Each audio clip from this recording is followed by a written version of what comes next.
అది కూడా చెప్పుకోవచ్చు, మనం సిగ్గుపడద్దు. అది అప్పటి ఆకాశ పండుగ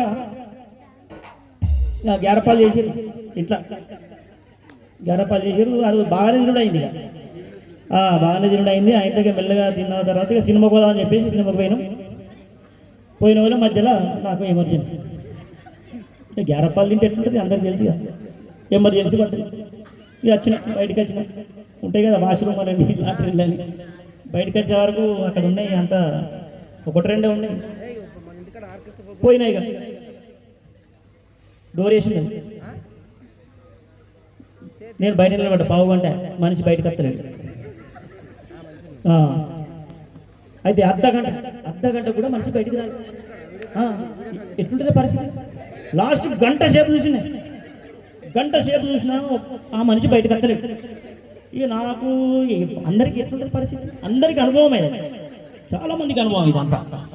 అయితే ఇది కాదు, ఒక పాట పాడతా, లోపల ఉన్నాయని అర్థం చేసుకొని బయటకు వస్తాడని చెప్పేసి ఇక పాట అనుకున్నా. రావోయి చందమామ నా వింత గాథ వినుమా, రావోయి చందమామ నా వింత గాథ వినుమా, రావోయి చందమామ. అయితే లోపల ఉన్న ఆయన కూడా గాయకుడే. వాయ్యా అదేవలో కాదు మా మహేష్, ఇదివరకు దాకా శివశంకర వాడిండు స్నేహమేరా. ఆయనకేమన్నా తక్కువ పాటలు వస్తాయా? ఆయన అనుకున్నాడు, ఆగబోయి భారతీయుడా, ఆగబోయి భారతీయుడా, ఆగబోయి భారతీయుడా. ఎట్లుంటుంది బయట పరిస్థితి? రమేష్ అన్న నువ్వు ఎక్కడ వాస్తవా రవాణా సార్, ఎట్లుంటుంది బయట పరిస్థితి? గంట సేపు నేను అందుకున్న పాట ఆగదు ఆగితే ఆగదు ఆగదు ఏ నిమిషము నా కోసము, అది ఆపితే ఆగదు ఏ నిమిషము. అని లోపల నిమ్మలం కూర్చుండి ఎందుకు ఆగదుగా? పట్టుదల ఉండాలి, కృషి ఉండాలి.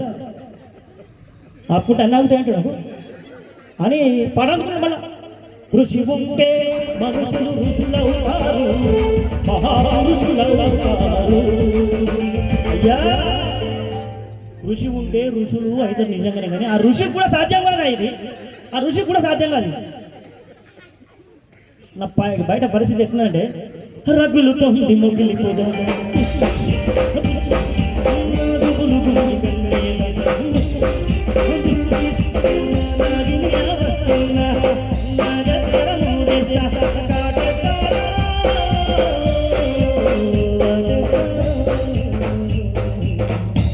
అదేం చేస్తాం అందరికి తెలుసు, అట్లా జరిగిపోయింది.